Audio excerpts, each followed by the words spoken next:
We need to talk about Bryan. You know what? Where's your YouTube channel? Just kidding. All right. Let's get salty. Oh, we get what we deserve. And where down we go. This video is going to be different from my others. It's going to be less descriptive and more of my opinion. We're going to talk about Bryan Kohberger, and who am I to talk about it or my opinion? Well, I got my bachelor's in criminology, my master's in public policy, and I work in the legal field. And you know what? Whatever. It's my opinion. You know what? Where's your YouTube channel? Just kidding. All right. Let's get salty. I was talking with a good friend the other day about this case. He said, I'm surprised at you, Jen. You usually can play a good devil's advocate and make a case for a defense. I believe he did it. I believe it. I really do. This guy is like the guy I would write as a villain in a horror. Bryan Kohberger is innocent until proven guilty, and he deserves a vigorous defense. This is a case update and analysis. So if you're watching this, I'm going to assume that you know the basic facts of the case. I'm not going to recap them here, but you can click on one of my other videos to catch up on those facts. I was covering it from the beginning, or everybody and their cousin and their cousin's brother. And, you know, they all have a video on Bryan Kohberger. Kohberger finally releases his alibi, and it's driving alone with his phone off. They said he has a long-time habit. No.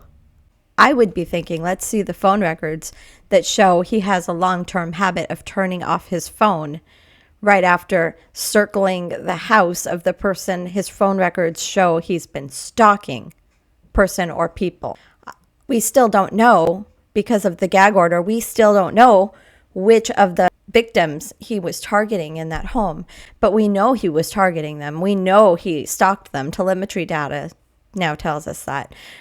I don't think he can convince a jury that he just happened to be driving around with his phone off to sit and think about criminology and his serial killer class while a horrific murder is happening at the place telemetry data shows he loved to hang out. You might be thinking, wait, didn't she say she studied criminology too? Yes, I did study criminology. I studied serial killers. I studied all kinds of creepy things. And I think it's a very useful thing to do. But I don't think that Bryan Kohberger did it for the same reasons. There's a concept in criminology that I'm sure Kohberger was familiar with called occupation-based masking.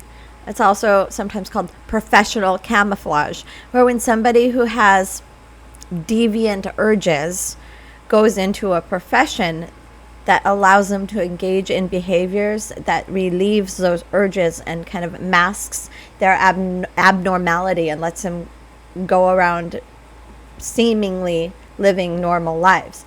And I believe that's what Bryan Kohberger was doing. I don't think he was doing some studying for the sake of studying when he put out that Craigslist ad. They're going to have to convince all those jurors that when he was sitting there, he just particularly liked that spot for some reason and was reading and never looked up and never watched these people.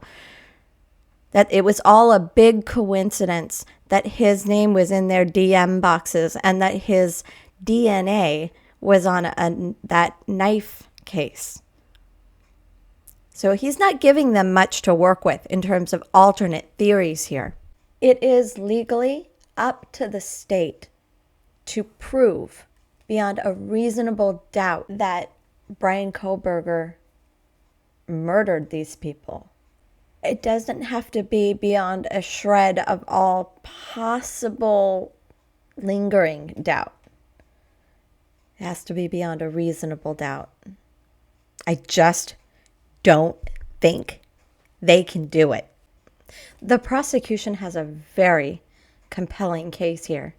Very compelling. They would have to argue that the DNA was either tampered with in the lab or that a dirty cop had some sort of foreknowledge or understanding that he liked to hang around that place and was creepy and would be a great fall guy to randomly frame for going in and committing these horrendous murders themselves. It doesn't make sense. Unless the guy at the DNA lab was in on it too. Whoever framed Kohberger at the police department would have had to have picked him ahead of time to plant the DNA on the knife sheath. So if you just think about that, it's very preposterous. So at some point, even circumstantial evidence can be beyond a reasonable doubt. Here they have circumstantial evidence that just fucking nails this guy. Remember, they also have a witness, DM. They have his affect that does not help in the courtroom. It's creepy as hell. They have witness after witness that says he had a drug problem and got manically weird. O.J. Simpson is innocent if Bryan Kohberger is innocent. I don't know. We'll see. I'll be shocked. But I'm going to get a little more graphic here. So if you're faint of heart on the details, click off now, because we're going to talk about why I really think Bryan Kohberger did it. So the details. This kind of murder, the way that it was carried out with a knife, physical strain and fight or flight sustained, and how absolutely difficult it is to kill another human being. Even though this case has been largely covered as people who are sleeping in their beds, evidence shows that some of them weren't asleep. Ethan may have fought. Xana fought. Whoever did it. 4 people, one after the other, not with a gun, not with a weapon of ease, but with one that required physical force and so much aggression as to rip them open. So this is not an ordinary killer. And I absolutely believe this is not the first time whoever did this killed someone. I just don't think so. Thinking about the physical, just the physical in that moment. Mow down 4 people. So even though there's a gag order, defense has been mostly communicating through their motions, and it's very clear that at this point their strategy is to go with he was framed. He's just an innocent scholar, and he happened to sit, under his favorite tree reading every day there in front of their window or whatever they plan to say.